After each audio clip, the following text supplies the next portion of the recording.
नमस्कार आप सभी को, आप सभी का स्वागत है आपके अपने YouTube चैनल पर। ये डीआई का हमारा 5वां सेशन है और यहाँ पर आज हम डिस्कस करेंगे income expenditure based DI. Right, ये ओएसएससी सीजीएल के एग्जाम में काफ़ी ज़्यादा पूछे जाते हैं। तो एक बार सवालों पर बढ़ने से पहले मैं एक बार कॉन्सेप्ट समझाना चाहूँगा आपको। देखो, दो चीज़ें होती हैं, एक होता है एक्सपेंडिचर और एक होता है इनकम। राइट, इनका रिलेशन आप समझो। एक्सपेंडिचर मतलब कोई भी प्रोडक्ट बनाने में आपका कितना खर्चा आया, और इनकम मतलब उसको सेल करके आपको कितना अमाउंट मिला। So expenditure is equivalent to cost price and income is equivalent to selling price. जो आप प्रॉफिट लॉस में सीपीएसपी यूज करते हैं, यहां पर आप उसकी जगह एक्सपेंडिचर और इनकम यूज करते हैं। राइट, एक्सपेंडिचर से जो इनकम का रिलेशन है वो प्रॉफिट से डिफाइन होता है, प्रॉफिट परसेंट। राइट, सपोज मेरा एक्सपेंडिचर 100 रुपए हुआ और मेरी इनकम है 120 रुपए, तो मेरा जो प्रॉफिट होगा ना वो 20% होगा। तो percentage profit is nothing but profit based on expenditure into 100। Profit percent हमेशा एक्सपेंडिचर को बेस मानकर निकाला जाता है, अंटिल के सवाल में नहीं कहा गया कि इनकम को आप बेस मानिए। कई बार क्वेश्चन में कह दिया जाता है कि इनकम को बेस मानकर प्रॉफिट परसेंट निकाला गया है, तो एक अलग चीज है, वो एक एक्सेप्शन है। लेकिन यूजुअली जो प्रॉफिट परसेंट निकाला जाता है वो प्रॉफिट को as a percentage of expenditure calculate किया जाता है। तो अगर आपके प्रॉफिट लॉस के कॉन्सेप्ट क्लियर हैं तो उसी से कोरिलेट करते हुए आप इनकम एक्सपेंडिचर वाले डीआई को आराम से सॉल्व कर सकते हो। तो चलिए हम स्टार्ट करते हैं। हम यहाँ पर 3 सेट बेसिकली डिस्कस करेंगे और तीनों डिफरेंट होंगे और तीनों में आपको कुछ ना कुछ नया सीखने को मिलेगा। तो ध्यान से समझे, इस पूरे सेशन को देखने के बाद आपको जीवन में कभी भी income expenditure based DI solve करने में कोई दिक्कत नहीं आएगी, है ना। तो इसको पूरा देखिएगा एंड तक। Following bar diagram represents the total profit and profit percent of 4 companies during 2005, 6, 7 and 8। तो 4 कंपनीज हैं PQRS, इनके टोटल प्रॉफिट दिए गए हैं और दूसरे वाले बार चार्ट में मुझे इनके प्रॉफिट परसेंट दिए गए हैं। राइट, ठीक है ना। तो अब ये सवाल जैसे हमसे पूछा गया, तो इससे सवाल की तरफ बढ़ने से पहले मुझे करना क्या है, ध्यान से समझना। मुझे सबसे पहले एक टेबल बनानी है जहां पर 2005 से लेकर 8 तक का डेटा, 5, 6, 7, 8, 2005, 2006, 2007 और 2008 का डेटा मुझे लिखना है, प्रॉफिट एंड प्रॉफिट परसेंट। ठीक है, तो कंपनीज है हमारे पास PQRS, PQRS। ठीक है,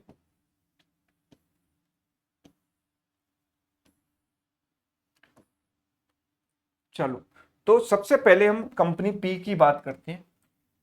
कंपनी पी को अगर आप देखो या इनफैक्ट 2005 की बात करो तो ये वैल्यू क्या है, 4 और 6 के एकदम बीच में, यानी 5, this is 9, this is 4 and this is 9। तो 5, 9, 4, 9 2005 में, 5, 9, 4 एंड 9।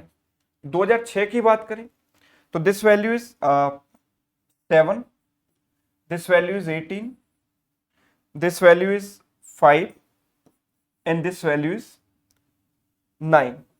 ठीक है, 7, 18, 5, 9, 7, 18, 5, 9। देखो अभी मैं वैल्यूज लिख रहा हूं, तो अगर आप चाहें तो वीडियो में इस पार्ट को स्किप भी कर सकते हैं। राइट, नेक्स्ट देखो तो ये वैल्यूज है 4, 7, 4, 7, this is what 5 and this is 7, 4, 7, 5, 7, 4, 7, 5, 7। 2008 की जो वैल्यूज हैं वो देखिए, these values are 6,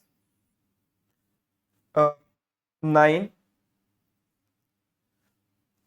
this is 12 and this is 15, 6, 9, 12, 15। so it is 6, 9, 12 and 15। Right, अब बात करते हैं प्रॉफिट परसेंट की। तो जो प्रॉफिट परसेंट हमको दिए गए हैं वो दिए गए दूसरे वाले बार ग्राफ में। तो 2005 के प्रॉफिट परसेंट देखें तो 12.5, 15, 14.28, 12.5%, 15%, 14.28% एंड 37.5%। ठीक है, 2006 की बात करेंगे 8.33, 45, 16.66, 8.33%, 45%, 16.66% and the last one is 30%. This is 40%, 35%, 25%, 20%, 25% and 20% and the last one 2008 की बात करें तो 12%, 18.75%, 12%, 18.75%, 15%, 30%, 15%, 30%। तो ये वैल्यू हमने यहां पर इस तरीके से लिख ली। अब पहला सवाल देखते हैं। देखो ये मुझे क्या दिए गए हैं, प्रॉफिट दिए गए हैं और प्रॉफिट परसेंट दिए गए हैं। प्रॉफिट और प्रॉफिट परसेंट दोनों दिए गए हैं, राइट। ठीक है, तो इससे आप इनकम भी निकाल सकते हो, एक्सपेंडिचर भी निकाल सकते हो, दोनों चीजें निकाल सकते हो, right. So what is the sum of expenditure of all four companies in year 2005? 2005 में ऑल फोर कंपनीज के एक्सपेंडिचर का सम बताना है मुझे, राइट। तो आप इस तरीके से इसको देखिए, 12.5% का मतलब क्या होता है, 1/8, है ना। और ये जो प्रॉफिट है वो हमेशा एक्सपेंडिचर पर कैलकुलेट किया जाता है, मतलब ये प्रॉफिट जो है वो 1/8 है आपके एक्सपेंडिचर का। यानी एक्सपेंडिचर क्या हो जाएगा, ये जो प्रॉफिट दिया गया है इसका 8 टाइम्स, यानी 5 × 8 यानी कि 40। यस, तो इसका एक्सपेंडिचर हो गया 40। अब एक काम तो मैंने लिख कर किया यहां पर ये, अब मैं बिना लिखे करूंगा नेक्स्ट वाला। 15% की वैल्यू 9 है, तो 1% की वैल्यू कितनी हो जाएगी, 15 से कटा 0.6 टाइम 15 × 6 90, 0.6, तो 100% की वैल्यू कितनी हो जाएगी 60। मैं डायरेक्ट करूंगा, मेंटली कैलकुलेट करूं। 14.28% मींस 1/7, किसी चीज का 1/7 4 है, तो वो पूरा कितना हो जाएगा 7 × 4 28, राइट। 37.5% मींस 3/8। सो किसी भी चीज का 3/8 इतना है, तो 1/8 कितना होगा, 3 से कटा 3 टाइम्स, तो 1/8 इज इक्वल टू 3, तो 1 इज इक्वल टू 8 × 3 24। तो ये कंप्लीट एक्सपेंडिचर जो 100% होता है दैट इज इक्वल टू 24। इन सबको हम ऐड कर देंगे तो कितना आ जाएगा, ये 12, ये 6 और 5 11 और 4 15, 152 हमारा आंसर आएगा, ऑप्शन सी। क्लियर है। Next, what is the sum of incomes? अब बात हो रही है इनकम की, अब एक्सपेंडिचर से काम नहीं चलेगा, इनकम निकालनी पड़ेगी 2006 में। तो 2006 में अगर मैं इनकम निकालूं तो देखो इनकम होती क्या है, एक्सपेंडिचर प्लस प्रॉफिट। तो मैं काम करता हूं, सबके लिए इंडिविजुअल इनकम निकालने से अच्छा है कि सबके एक्सपेंडिचर्स का सम और सबके प्रॉफिट का सम एक बार में निकाल लूं। तो सबके एक्सपेंडिचर क्या होंगे, देखो 8.33% की बात करेंगे तो 8.33% की फ्रैक्शन वैल्यू होती है 1/12, है ना, ये आपको पता होना चाहिए। तो किसी भी चीज का 1/12 है 7, तो टोटल कितना हो जाएगा 12 × 7 यानी 84। तो ये पहली वैल्यू आ गई 84, एक्सपेंडिचर आया ये क्या आया, एक्सपेंडिचर। ठीक है, 84। यहां अगर देखा तो 45% इज 18, तो 9 से काटा तो 5% बराबर 2, 5% बराबर 2, तो 1% बराबर 2/5 यानी 0.4। तो 1% इज 0.4, तो 100% इज 40। 16.66%, किसी भी चीज का 1/6 5 है, तो वो पूरा कितना हो जाएगा 6 × 5 30।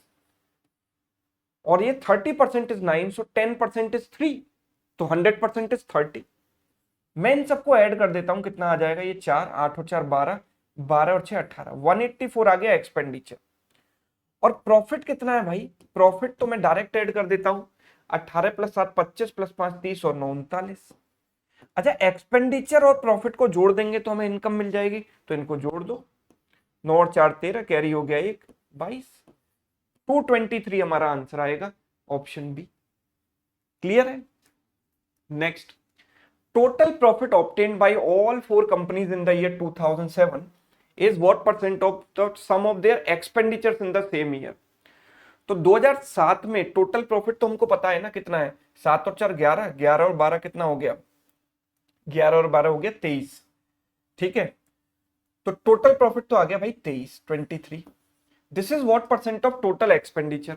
तो सम ऑफ एक्सपेंडिचर्स क्या होगा, देखो जल्दी जल्दी मेंटली अगर आप लिख लिख कर एक चीज को करते रहोगे तो इतना बड़ा सवाल नहीं कर पाओगे लिमिटेड टाइम में, आपको मेंटली करना आना चाहिए। 10% की वैल्यू 4 से काटा, 10% की वैल्यू 1, तो 100% कितना हो गया 10। 35% इतना, तो 1% कितना हो गया 1/5, 7/35 यानी 1/5। तो 100% कितना हो जाएगा 1/5 इंटू 100 यानी कि 20। 25% किसी भी चीज का 5 है तो 100% इसका 4 गुना होगा, 4 गुना हो गया 20। 20% इतना है तो 100% इसका 5 गुना होगा, तो इसका 5 गुना हो गया 5 टाइम्स 35। ऐड कर दो, 3 और 4 7 और 1 8, 85। सो एक्सपेंडिचर आ जाता है भाई 85। तो ये जो 23 है वो 85 का कितना परसेंट है ये हमें बताना है, राइट। तो देख लो, इंटू 100 कर दो, 5 से गया 17 बार, 5 से गया 20 बार, तो it is 460 by 17। 17 two the 34 बचेगा 12, ठीक है। 17 इंटू 7 119, लगभग 27%, ऑप्शन डी है ना, अप्रोक्सीमेटली पूछा गया है। Next question number 4, what is the ratio of the sum of expenditures of company P and Q during given year. अब कंपनी वाइज एक्सपेंडिचर पूछे गए हैं, समझ रहे हो, अब ईयर वाइज नहीं, कंपनी वाइज। तो पी का एक्सपेंडिचर अगर हम बात करें तो पी का एक्सपेंडिचर कितना आएगा टोटल, देखो इसका किसी भी चीज का 1/8 5 है तो टोटल 8 इंटू 5 40 आ जाएगा। इसका कितना आएगा 12 इंटू 7 84, 84। ये 40% की वैल्यू 4, तो 1 पर 10% की वैल्यू 1, तो 100% इज 10। 12% इज 6, तो 1% इज 0.5, 6/12 0.5, 100% इज 50। तो P का जो एक्सपेंडिचर आ गया during all the years that is 4 and 12, 12 और 6 18, 184 आ गया। और Q की अगर हम बात करें तो देखो 15% की वैल्यू 9, तो 1% इज 0.6, तो 100% इज 60। नेक्स्ट ईयर में देखेंगे तो 45% इज 18, तो 9 से काटा 5% की वैल्यू इतनी 2, तो 1% इज 0.4, तो 0.4 इंटू 100 इज 40। 35% की वैल्यू 7 है, तो 1% की वैल्यू 1/5 हो जाएगी, 100% 20 हो जाएगा। 18.75%, 18.75% क्या होता है भाई, ये होता है 3 टाइम्स 6.25%, है ना। सो 3 टाइम्स दिस इज 1/16, तो it is 3/16। Now 3/16 of something is 9, तो 1/16 is what 3, so 1 part is 48, मतलब टोटल जो एक्सपेंडिचर होगा वो 48 होगा। इनको मैंने ऐड किया तो 168 आ गया। इन दोनों का रेशियो चाहिए 184 168 का, right.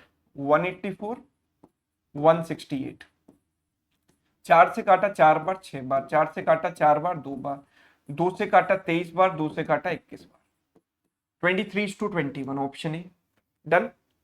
Next, what is the ratio of sum of incomes of company R in year 2007 and 8 to that during the same years, that is 2000 to that of S। तो R और S 2007 और 8, ठीक है। तो R की बात करें 2007 और 8 में, R की बात करेंगे अगर हम 2007 और 8 में, सो देखो 25% कितना है 5, तो 100% कितना हो जाएगा 4 गुना यानी कि 20, और 20 में 5 ऐड करेंगे तो 25 इनकम आएगी, राइट भाई। एक्सपेंडिचर आया ना 20, तो expenditure plus profit is income, तो 25। 15% इज 12, सो 5% इज 4, 3 से काटा 5 टाइम्स 4, तो 5% इज 4, तो 1% इज 4/5 यानी 0.8, सो 100% इज 80, तो 80 प्लस 12 इज 92। एंड अगर एस की बात करें तो 20% इज 7, सो 100% इज 5 टाइम्स यानी 35, तो इनकम हो जाएगी 35 प्लस 7 यानी 42।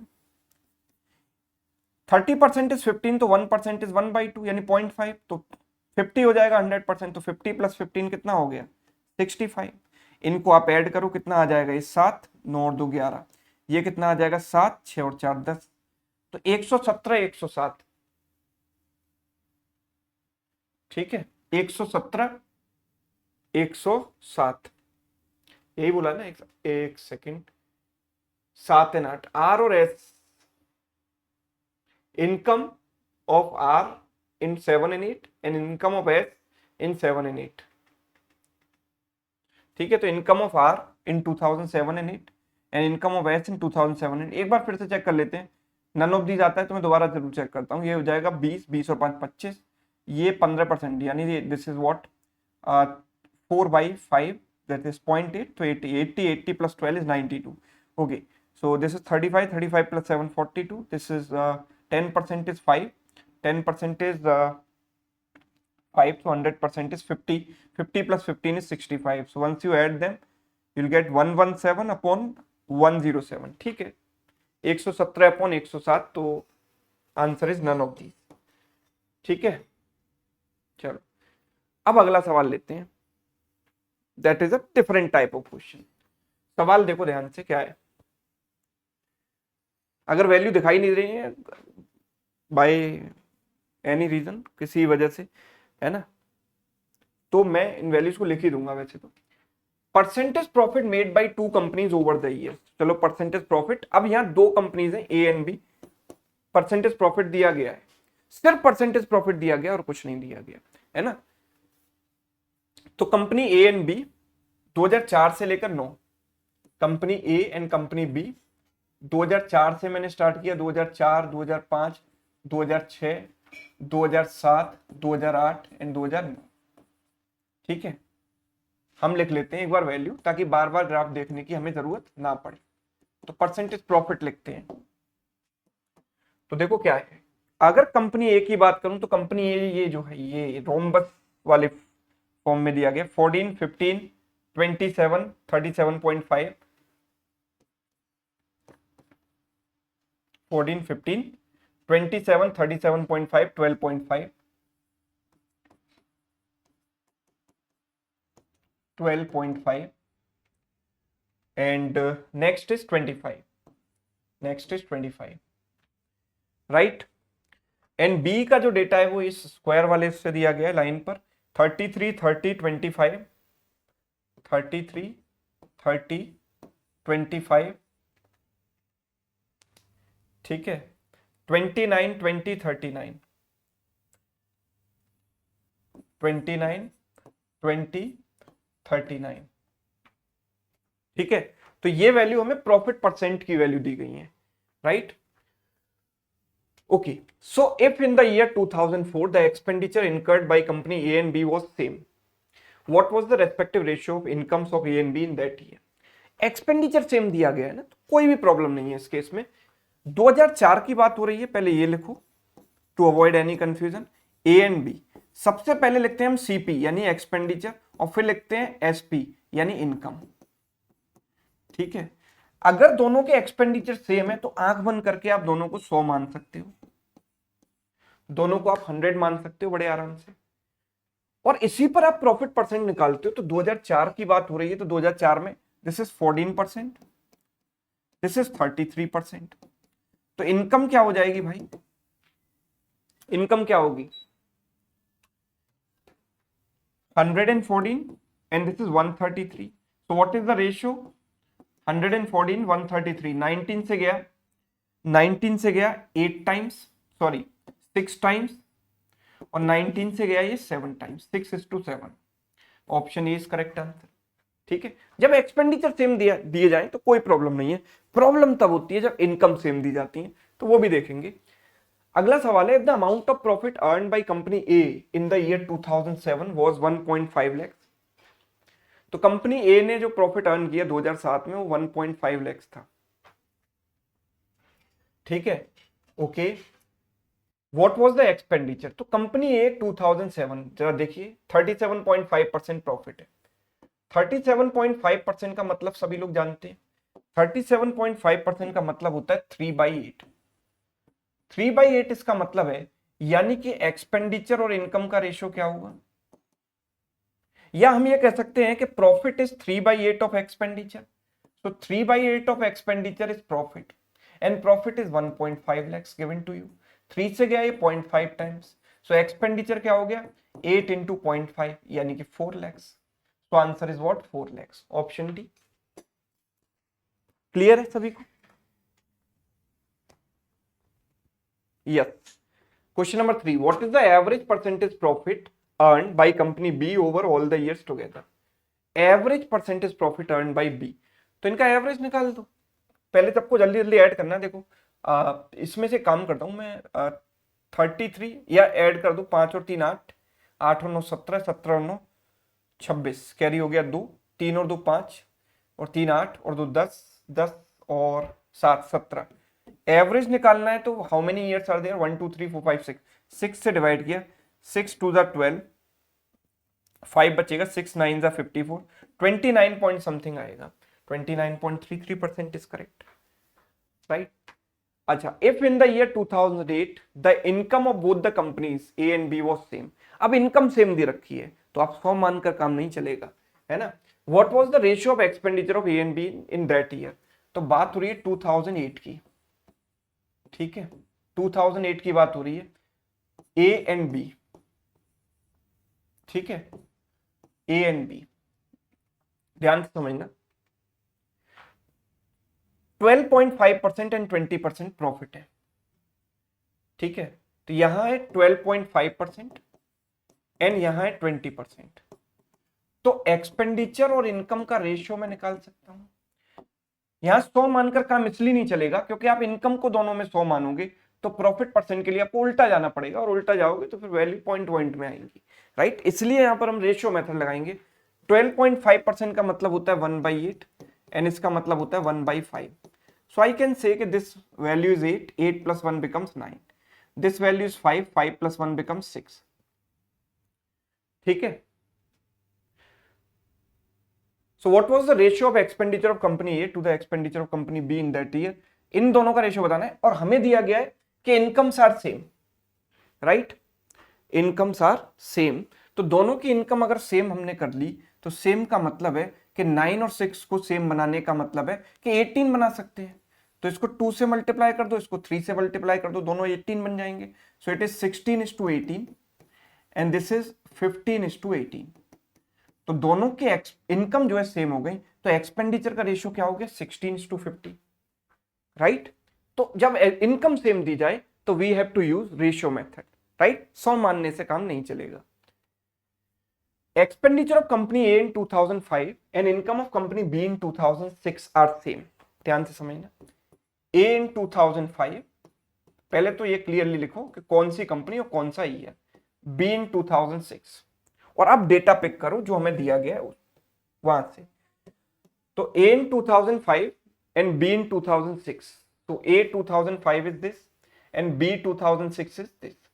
15% और 25%, राइट, 15%, 25%। अब सवाल हमसे ये कह रहा है कि इसका एक्सपेंडिचर और इनकम ऐसे लिखते हैं, ए का एक्सपेंडिचर 2005 में और बी की इनकम 2006 में सेम है, ये दोनों वैल्यू सेम है, and the profit of company A in 2005 was 9 lakh, right. तो बस देखो, ए इन 2005 प्रॉफिट इज 9 लाख, यानी कि 15% ऑफ एक्सपेंडिचर इज 9 लाख। 3 से गया 5 बार, 3 से गया 3 बार, तो 1% की वैल्यू कितनी आ गई, 0.6, तो 100% कितना हो जाएगा, 60, यानी कि इसका जो एक्सपेंडिचर है वो 60 आ गया। अगर ये वैल्यू 60 है तो ये वैल्यू भी 60 हो गई, राइट, ये वैल्यू भी 60 हो गई। Find the profit of company be in 2006, तो हमें इसका प्रॉफिट बताना है, तो आप बताओ कि 25%, है ना, 25% का मतलब होता है कि 4:5 का रेशियो। 25% मीन्स 1/4, तो 4 अगर इनिशियल है तो 5 फाइनल है, 5 का ये 12 गुना है, तो 4 का 12 गुना कितना हो जाएगा, 48, ठीक है, 48। क्लियर, बात समझ में आ रही है सभी को, यस। सो ये 48 आ गया, तो what is the profit of this person, 48 और 60 का डिफरेंस कितना है, 12, so 12 lakh is right answer, option D, ठीक है ना। चलिए, तो this is run. Now let's come to the next set, third set. जब कई बार हमें इस तरीके से रेशियो के फॉर्म में इनकम एक्सपेंडिचर का रिलेशन दिया गया हो, तब हम क्या करें। Following graph represents the income and expenditure ratio of company A over the given years, right, over the given years. तो ध्यान से समझना, इनकम एक्सपेंडिचर का रेशियो हमें दिया गया है। जैसे अगर मैं इसकी बात करूं 1.125, so that is income upon expenditure is 1.125 upon 1 लिख सकते हैं। पॉइंट लगा देंगे, 3 जीरो लगा के पॉइंट से पॉइंट कैंसिल करेंगे। 25 से गया 4 बार 0 बार, 25 से गया 4 बार, 25 से 5 बार, 5 से गया 9 बार, 5 से गया 8 बार। So we can say it is 9/8। 9/8 1.25 का मतलब क्या हो गया? 1/4। 0.25 मीन्स 1/4, तो 1 + 1/4 मीन्स इट इज 5/4। सबसे पहले मैं इनको ऐसे लिख लेता हूं, है ना। This ratio is what? 1.35, यानी 135/100। 135/100 5 से काटेंगे 27 बार, 5 से काटेंगे 20 बार। ये तो 117/100, इसमें कुछ नहीं किया जा सकता। ये 115/100, 5 से काटा 23 बार, 5 से काटा 20 बार। ये 175/100, 25 से काटेंगे 7 बार, 25 से काटेंगे 4 बार, 7/4। तो इस तरीके से हमने इन रेशियोज को लिख लिया सबसे पहले। फिर आगे हमें दिया गया परसेंटेज प्रॉफिट। परसेंटेज प्रॉफिट इस तरीके से दिया गया, profit percent of company B. ठीक है, अब ये किसके लिए दिया गया था? कंपनी ए के लिए। तो कंपनी ए के लिए इनकम एक्सपेंडिचर का रेशियो और कंपनी बी के लिए प्रॉफिट परसेंट, राइट। तो देखो कंपनी ए और बी, डेटा लिख लेता हूं मैं, ए एंड बी। ठीक है, इसके लिए इनकम एक्सपेंडिचर का रेशियो 96 to 2001, 96, 97, 98, 99, 2000 एंड 2001। और बी के लिए अगर हम बात करें, ए के लिए हमें दिया गया है सबसे पहले इनकम एक्सपेंडिचर का ratio, that is 9/8, 5/4, this and this. So देखो you can definitely calculate profit percent from this, लेकिन प्रॉफिट परसेंट दिए, जब रेशियो दिया गया है तो प्रॉफिट परसेंट निकालोगे तो क्या फायदा है? रेशियो तो और अच्छी चीज है ना, क्योंकि हम प्रॉफिट परसेंट दिया जाता है उसको रेशियो में कन्वर्ट कर देते हैं। जब डायरेक्ट ही रेशियो दिया गया है तो प्रॉफिट परसेंट हम क्यों निकालेंगे, है ना। हम सीधे सीधे इनको लिख देते हैं 9:8, 5:4। You can say 9:8, 5:4। Next is 27:20, 27:20। Next is 117:100, 23:20, 7/4, 23:20। This is what? 7/4। अब बी के बारे में बात करें तो प्रॉफिट परसेंट है 17, 20, 19। 17%, 20%, 19%, 12.5%, 11.11%, 12.5%, 11.11% एंड 20%। 20%। ठीक है, यस, बात समझ में आ रही? तो चलो अब पहला सवाल देखते हैं। If the income of company A in 1998 was equal to expenditure of B in 2000। पहले हमें क्लियरली लिखना है कि कौन सी कंपनी और कौन सा ईयर, है ना। ए in 1998 and B in 2000, right. तो ए इन 1998 एक्सपेंडिचर और इनकम का रेशियो लिखो। मैं एक्सपेंडिचर पहले लिखता हूं, इनकम बाद में लिखता हूं, ठीक है, क्योंकि खर्चा पहले होता है, कमाई बाद में होती है। तो पहले एक्सपेंडिचर फिर इनकम। तो ए इन 1998 रेशियो, ये इनकम और एक्सपेंडिचर का रेशियो है, तो एक्सपेंडिचर और इनकम का रेशियो इसका उल्टा हो गया, रिवर्स। एंड बी इन 2000 बात करें तो दिस इज 11.11%, दिस मींस 1/9।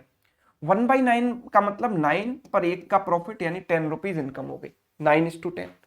बात समझ में आ रही? अब मुझसे कहा गया कि इनकम ऑफ ए इन 1998, यानी this value must be equal to expenditure of B in 2000, मतलब दिस वैल्यू। ये दोनों वैल्यूज क्या होनी चाहिए? बराबर होनी चाहिए। तो ये बराबर करने के लिए मैं क्या करूंगा? इसको 3 से मल्टीप्लाई करूंगा। इसको 3 से मल्टीप्लाई करूंगा तो इट इज 27:30। This is 27:30। ये दोनों इक्वल हो गए, राइट। ये दोनों क्या हो गए? इक्वल हो गए, ठीक है। So what was the ratio between expenditures of A in 1998, यानी this value, and income of B in 2000, यानी this value. So इन दोनों का रेशियो है 2:3, so answer is option B. Clear? चलिए आगे बढ़ते हैं। Income of company A in 1999 was this and ratio of incomes of A and B in 1999। तो पहले क्रिस्टल क्लियर तरीके से हमें लिखना है कि कौन सी कंपनी और कौन सा year, to avoid any confusion. So A in 99 and B in 99, A in 99 and B in 99। तो पहले इनके प्रॉफिट परसेंट क्या दिए गए हैं या रेशियो क्या दिया गया वो देख लेते हैं। ए 1999 एक्सपेंडिचर इनकम का रेशियो आ जाएगा 100:170, 100 और 117। एंड बी इन 1999 कितना आएगा देखो 12.5%, यानी कि 8:9 का रेशियो बनेगा, राइट, 8:9 का रेशियो बनेगा। ठीक है ना, चलिए ओके।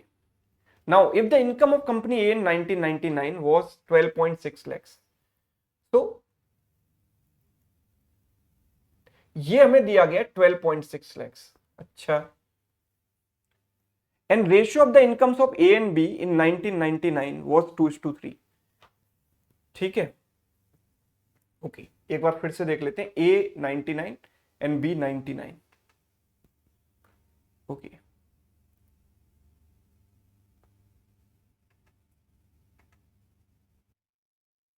ठीक है, 100:117 करेक्ट है, and B in 1999 is what 8:9। ठीक है, so income of company and देखो सबसे बड़ी चीज है कि यहां पर ये जो रिलेशन दिया गया है, incomes of A and B in 1999 was in this ratio, मतलब इन दोनों नंबर्स का रेशियो 2:3 होना चाहिए, इन दोनों नंबर्स का रेशियो 2:3 होना चाहिए। तो मैं इसको 2:3 नहीं बनाऊंगा क्योंकि मुझे लगता है कि इसमें मतलब वैसे टाइम तो नहीं लगेगा, लेकिन नंबर्स बड़े हो जाएंगे 2:3 बनाने के चक्कर में।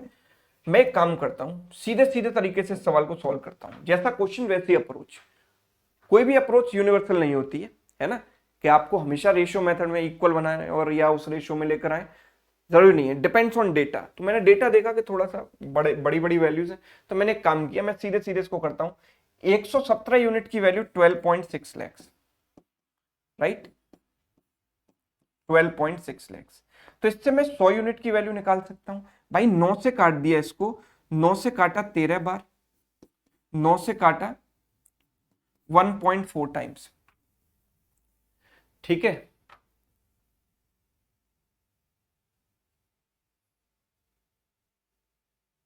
अरे अरे भाई डायरेक्ट ही जब इनकम दी गई है तो फिर जरूरत ही क्या है, इसके एक्सपेंडिचर पर तो मैं जाऊंगा ही नहीं, मुझे डायरेक्ट ये वैल्यू दी गई है ना, ये वैल्यू तो डायरेक्ट दी गई है और इनका रेशियो 2/3 है। तो भाई 2 यूनिट की वैल्यू कितनी है 12.6, तो इसका कितना टाइम्स है 6.3 टाइम्स, तो 3 यूनिट की वैल्यू कितनी हो जाएगी 3 × 6.3 विच इज व्हाट 18.9, यानी कि ये जो वैल्यू है ना वो 18.9 आ गई, इसका एक्सपेंडिचर आ गया 18.9, तो 9 से कितनी बार गया 2.1 टाइम्स, तो इनकम सॉरी ये इनकम आ गई 2.1 टाइम्स ऑफ दिस नंबर 18.9। तो एक्सपेंडिचर पूछा गया है, एक्सपेंडिचर ऑफ बी इन 1999, तो इसका 2.1 टाइम्स कर दो, कितना आ जाएगा 16.8 lakhs, ऑप्शन सी, राइट 16.8। ठीक है, चलिए नेक्स्ट क्वेश्चन देखिए, if the total expenditure of two companies in 2001 was 18 lakhs and expenditure of company A and B in that year was in the ratio 4:5, okay, so okay, तो 2001 company A and B, so A in 2001 and B in 2000, पहले clear तरीके से मैंने ये लिखा, फिर expenditure और income का रेशियो लिखूंगा दिए गए डेटा के अकॉर्डिंग। A और बी के लिए 2001 में देखो 4:7 इसका रेशियो होगा, और इसके लिए क्या आएगा बिकॉज दिस मींस 1/5, तो इसके लिए अगर एक्सपेंडिचर 5 माना तो इनकम हो जाएगी 5 + 1 6, तो 4:7 and 5:6, this is 4:7, this is 5:6। अब मैं पहले ये वाली कंडीशन मीटअप करता हूं कि expenditures of company A and B in these years are in the ratio 4:5, लेकिन मुझे वो मीटअप करने की जरूरत ही नहीं क्योंकि ये ऑलरेडी 4:5 के ही रेशियो में दिखाई दे रहे हैं, ये तो बहुत अच्छी बात है। रेशियो में किसी का मल्टीप्लाई डिवाइड कुछ नहीं करना, सीधे सीधे 4:5 के रेशियो में मुझे नजर आ रहे हैं। तो टोटल एक्सपेंडिचर 18 lakhs है, तो मैं डायरेक्ट टोटल कर सकता हूं 5 + 4 9, और इसकी टोटल इनकम कितनी हो जाएगी 7 + 6 13, तो this is equal to 18, that means double of this, तो this should be equal to double of this 26, तो टोटल इनकम कितनी हो जाएगी 26 lakhs। ठीक है, 26 lakhs। Question number 4. The expenditure of company A in 1999. The expenditure of company A in 1999 was equal to income of company B in 2000. ठीक है, if the difference between income of company A in 1999 and expenditure of B in 2000 is 60 lakhs, then find the expenditure of company B in 2000.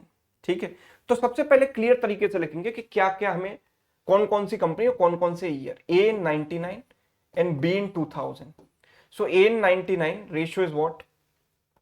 100 is to 117, 100 is to 117, and B in 2000, what is the ratio? So B in 2000 is what? This is 1 by 9, so ratio would be 9 is to 10. So ratio would be 9 is to 10. अब सवाल ये कहता है कि expenditure of A in 1999 मतलब this value is equal to income of B in 2000, तो ये दोनों इक्वल कैसे बना सकते हो? एक एक जीरो ऐड कर दो दोनों में, तो दोनों बराबर हो गए कि नहीं? कंडीशन मीटअप हो गई. अब if the difference between income of A in 1999 and expenditure of B in 2000, यानी ये वैल्यू एंड ये वैल्यू है ना, इन दोनों का डिफरेंस कितना है? 27 यूनिट, एंड इसकी वैल्यू 60 lakhs है. Find the expenditure of B in 2000, तो expenditure of B in 2000 is what? 90, right? तो 90 की वैल्यू निकालनी है, 3 से काट दिया 9 बार, 3 से काट दिया 20 बार, 9 की वैल्यू 20, तो 90 की वैल्यू कितनी हो जाएगी? 200, 200. This is the required answer, option A. Yes, clear? चलिए क्वेश्चन नंबर 5 आपके लिए होमवर्क है. तो एक सवाल आपको होमवर्क में ट्राई करना, जितने भी लोग इसको देख रहे हैं कमेंट करके इसका आंसर सभी लोग बताएंगे, ठीक है? तो ये था हमारा इनकम एक्सपेंडिचर बेस्ड डीआई का सेशन, जिसमें हमने 3 सेट डिस्कस किए. उम्मीद करता हूं अगर आपने ये ढंग से समझे हैं, है ना, आइडिया समझा है क्वेश्चंस के पीछे का, है ना, क्वेश्चंस तीनों सेट्स के बीच का अंतर आप समझ पाए हो, है ना, और पूरा सेशन आपने देखा है, तो आपको इनकम एक्सपेंडिचर बेस्ड डीआई में कभी भी कोई प्रॉब्लम नहीं आएगी, राइट? तो अगर ये सेशन आपको अच्छा लगा है तो कृपया करके इसको अपने दोस्तों तक पहुंचाएं, इसको लाइक करें और दोस्तों के साथ शेयर करें, और अगर आप चैनल पर नए हैं तो चैनल को सब्सक्राइब जरूर कर लें. Thank you so much.